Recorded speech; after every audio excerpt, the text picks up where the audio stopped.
हमारी यही मांग है। और जब तमाम सारे नामों से स्थल बदले जा रहे हैं, मॉन्यूमेंट बदले जा रहे हैं और नए कंस्ट्रक्शंस के, नए इमारतों के नाम भी रखे जा रहे हैं। अलीगढ़ का नाम हरिगढ़ हो गया, इलाहाबाद का नाम प्रयागराज हो गया, फैजाबाद का नाम अयोध्या हो गया और मुगल सराय का दीनदयाल उपाध्याय हो गया। तो उसी कड़ी में हमारी भी मांग है कि बाबा साहब डॉक्टर अंबेडकर के नाम से संसद, नई संसद का नाम होना चाहिए। और करीब करीब कंप्लीशन पे है, मेरा ख्याल है 31 दिसंबर, और उसके बाद में इसको हम संसद में भी उठाएंगे।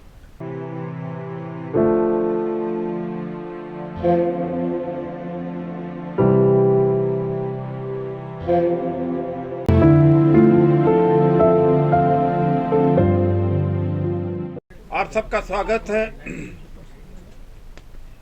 अनुसूचित जाति जनजाति संगठनों का अखिल भारतीय परिसंघ के नाम से इसको जाना जाता है। और आज हमारी बहुत महत्वपूर्ण मांग है और इसके बड़े दूरगामी परिणाम होंगे। प्रथम दृष्टया नहीं लगता होगा कि ये बहुत इम्पोर्टेंट है, लेकिन इसके रिप्रिकॉशंस बहुत है। तेलंगाना विधानसभा ने, तेलंगाना सरकार ने 3 दिन का स्पेशल सेशन बुला करके काउंसिल और असेंबली दोनों में 13 सितंबर को प्रस्ताव पास किया है कि नई संसद भवन जो न्यू सेंट्रल विस्टा पर बन रही है, इसका नाम डॉक्टर BR अम्बेडकर होना चाहिए। मैं धन्यवाद देना चाहता हूँ KCR को और मल्लू रवि विक्रमार्का को, जो CLP लीडर हैं, कांग्रेस के हैं। भारतीय जनता पार्टी ने बहिष्कार किया था, तेलंगाना असेंबली का रिकॉर्ड है। और KT रामाराव जो मिनिस्टर हैं TRS के, उन्होंने प्रस्ताव पेश किया था, वो पास होकर के केंद्र सरकार के पास आया हुआ। हमने 800 MPs से और लगभग हर पार्टी के नेतृत्व से आग्रह किया है कि हमारी मांग को समर्थन करें। और नाम परिवर्तन का युग चल रहा है, नाम रखने का समय चल रहा है। औरंगजेब रोड का नाम बदला गया, इलाहाबाद का, अलीगढ़ का, फैजाबाद का, मुगल सराय का, बहुत सारे नाम बदले गए और रखे भी गए। तो बाबा साहब डॉक्टर अंबेडकर के नाम पर संसद, नई संसद भवन हो, ऐसी हमारी मांग है। और KCR की सरकार ने वहाँ का जो सचिवालय बना हुआ, उस सचिवालय का नाम भी डॉक्टर अंबेडकर सेक्रेटेरिएट रखा है।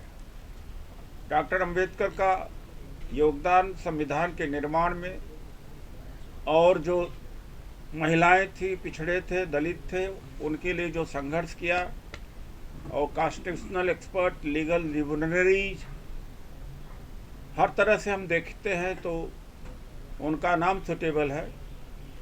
और इसलिए देश के तमाम हजारों संस्थाएं 28 तारीख को दिल्ली की रामलीला मैदान में रैली करने जा रही हैं।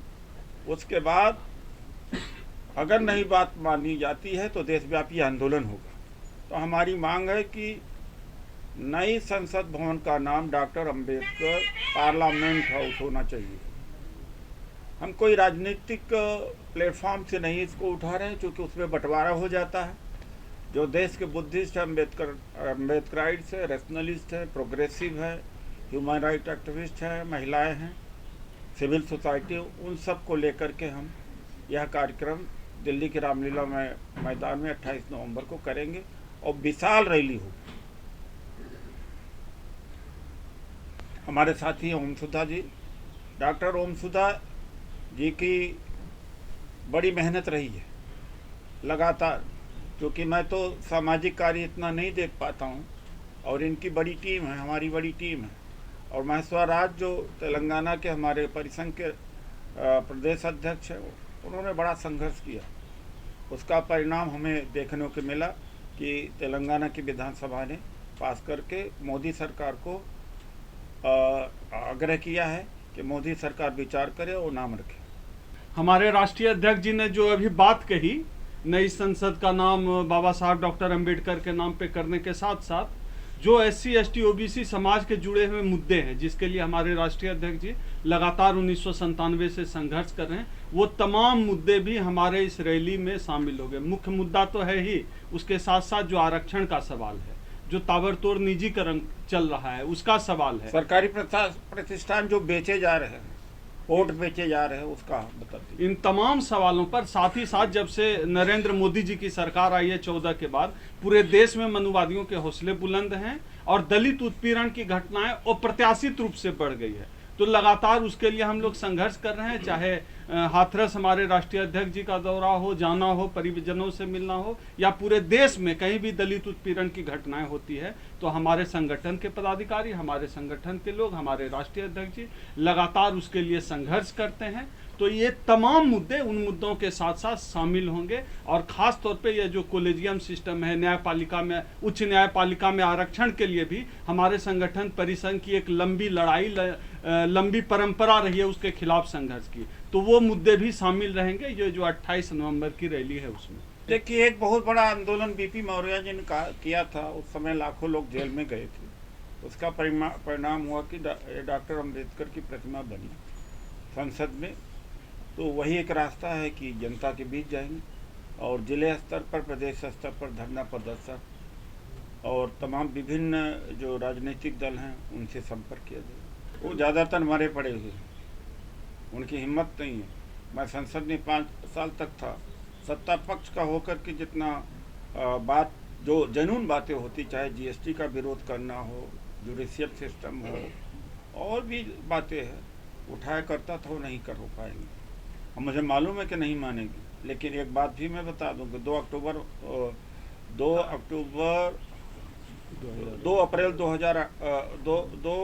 2018 को जब भारत बंद हम लोगों ने किया था, भारत बंद की अगुवाई मैंने किया था, बल्कि पासवान जी, मायावती जी ने उसका विरोध भी किया था। और उसी के ऊपर हमारा रामलाल जी से, BJP के जो शीर्ष नेता थे, उस पर काफ़ी बहस भी हुई थी। तो अंत में दोनों बातें मानी गई। भारत बंद के बाद दोनों बातें मानी गई। एक तो SC ST एक्ट का बात है, दूसरा रोस्टर सिस्टम की बात थी। तो ऐसी बात नहीं कि सरकारें नहीं मानी।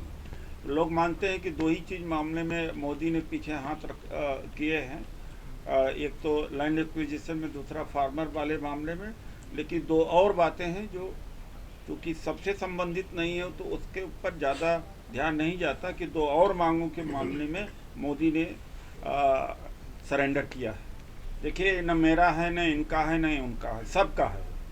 तो आना चाहिए सबको। खबर गया है हजारों लाखों को, आना चाहिए।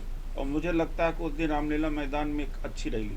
हम लोगों ने तो अपील की है कि जो भी संगठन है अपना झंडा, अपना डंडा, अपना बैनर लेके आए। हमारे लिए कॉन्स्टिट्यूशन महत्वपूर्ण है, हमारे लिए बाबा साहब का मिशन महत्वपूर्ण है। सबका है, इसमें कोई नेतागिरी किसी की नहीं है। मैंने तो यह भी कहा कि भाई, मैंने तो अपना नाम आगे किया भी नहीं हूँ। सब लोग आए, सबसे अपील है। आप लोगों के चैनल के माध्यम से हम लोग अपील भी करते हैं कि सब लोग जुटे। हमारे लोग इस तरह के होते ही नहीं।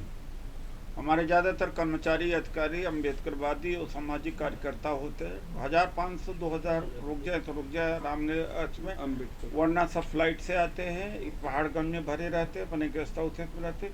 सारे एम्प्लॉय जो अधिकारी होते हैं जिनके बीच में काम किया। नहीं सर, जो लोग गांव देहात से आएंगे, किसान आएंगे, ओपन कॉल आप लोगों ने की है, तो उनके रुकने की व्यवस्था जब 2 दिन पहले, 3 दिन पहले कोई अगर आ जाए? देखिए, ऐसा है कि उम्मीद तो नहीं है कि बाहर से आते हैं, दिल्ली और दिल्ली के आसपास से किसान वहाँ, चाहे जिसकी रैली हो, चाहे जिसकी रैली हो, वही है। अगर वो आए तो अपनी व्यवस्था पर आए। हम कोशिश करते हैं, हाथ फैलाते हैं समाज से, जो दान दक्षिणा मिले। अभी तो हम घाटे में हैं, लेकिन यह है कि हमारा कम से कम में होता है। लेकिन फिर भी आर्थिक तंगी के दौर से गुजर ही रहे हैं, क्योंकि इस मामले में बड़ा मुश्किल होता है। वो जो क्रीमी लेयर, हम रामलीला मैदान 97 से मैं 22 बार भर चुका हूँ। वो तो कई बार पैसा दे के जाते हैं, सरप्लस भी होता है।